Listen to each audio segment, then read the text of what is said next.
Hi and welcome to today's update. Now, with a bit of market volatility, trouble in Ukraine, a lot of investors naturally start to get a bit worried. And what we come back to is our investment process. And our investment process is driven by what's the right thing for clients, to give them certainty, reliability, and to not have to worry about markets. So when I joined this industry over 20 years ago, I was very fortunate to come across this investment approach, and it just appealed to me.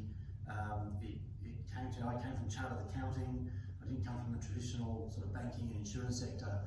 And being a chartered accountant, it's drilled into you that the client comes first. It just came naturally to me that we were looking for investment outcomes that put clients first. And so we came across some big groups that had come out of the US where they were driven by what's now called evidence-based investing. And at the time, I didn't realise that we were sort of probably one of the first advisory groups, or one of the first few, to use this approach in Australia. And it's becoming much more common around the world. And the reason is the industry's changed a lot. But the reason why it makes sense, and particularly in times of volatility, and there's 5 key reasons. I'll go through them.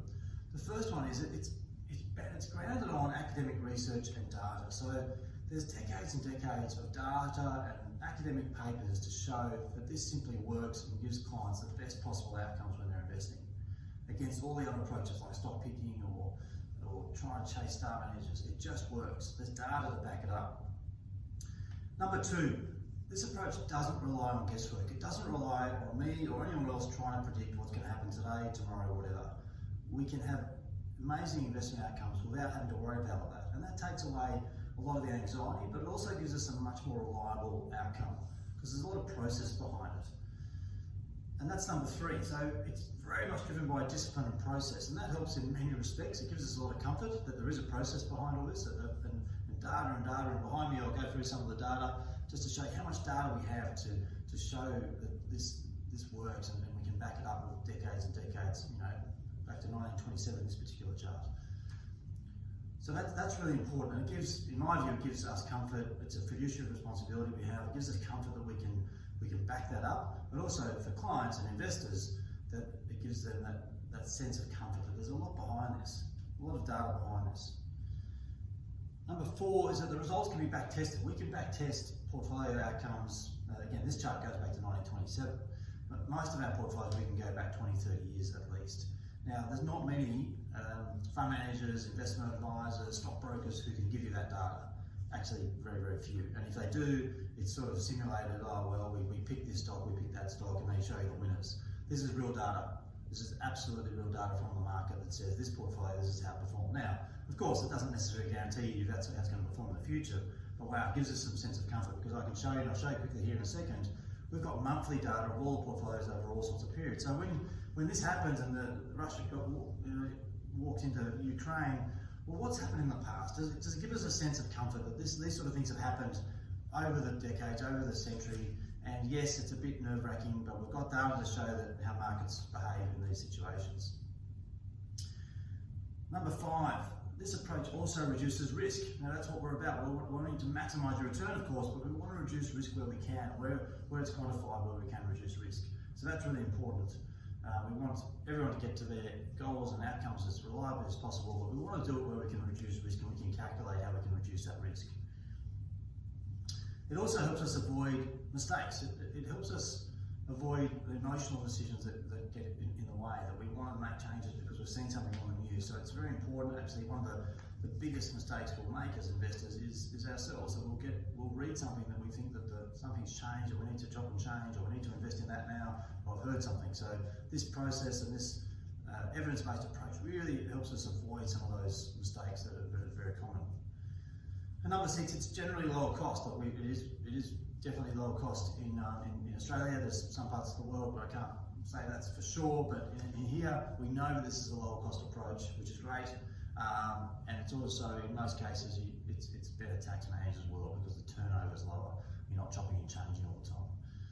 So I actually said 5, that was actually 6 key reasons. I could keep going, but there's some key reasons. So I'll just show you some quick data. This is the US market from 1928 it starts, and a lot of data here. You can't see it all. I'm more than happy to show through this with anyone, but it basically shows the return of the US market from 1928, and it goes through all the way to today's date, current date. And what it does show us is just the returns. And if you invested in 1928, what your cumulative return was. So if we invested just in shares in the US market or the Australian market, obviously it's higher risk. And the standard deviation, so remember that risk is quite high. It's a number that's about 18 or 19. And obviously the return has been pretty good, but there's been periods of huge volatility. So when these sort of things happen, that's why we diversify. That's why portfolios have other assets. We diversify across thousands of stocks. We have bonds, we have exposure to other asset classes. We're not just in stocks. And that's been tempting the last couple of years where cash rates have been low. So everyone wanted to move more into risk. But what we want to avoid is these red years. There will be some red, but if we can reduce it, we're 100% in equities, you're going to have lots of red at times. But if we diversify that portfolio, we can reduce that amount of red. So I'll just quickly jump out of the camera. Pull this up. Sorry, I'm back. Here. So again, this one's a bit hard to see on the screen, but the point is, this is monthly data. This is the monthly returns of portfolios we run. And again, the numbers are a bit fine, but I can share this. Not the best on the camera.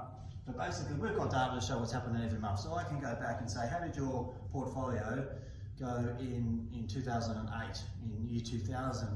Year 2000 was pretty tough as well. 2001, Twin Towers, COVID. Right now, what's going on? And therefore, what happened? What's likely to happen going forward? Now, every event is slightly different, but markets have always managed to come out of any volatility quite well. The other thing is, the more diverse we are, the better you are in a time like this. So if you're 100% in stocks and you've got 5 stocks, maybe you're in trouble right now. If you've got 100 stocks, you're a bit better. If you've got 5,000 stocks, you're better. If you've got stocks and then you've got bonds, you're better. Now, even though people have been saying bonds might be a bad time for bonds, this is when they work, when markets are a bit volatile, and that's why we have diverse portfolios. So today, I hope that's been helpful. Key reasons of why we have this evidence-based approach. We're very proud that we've stuck to that over the years. It's been tempting to use the Magellans of the world, of course it has, but we haven't, because we don't see that it gives clients the best possible outcome over time, and that's been proven time and time again. And now we've got so much data that we can just backtest all this, give you comfort that this does work, and we're constantly researching this. We spend hours and hours researching all this to make sure that the outcome is best for you. So it's an evidence-based approach. If you've got any questions, want some of this data, we can share it with you. Thanks for listening in.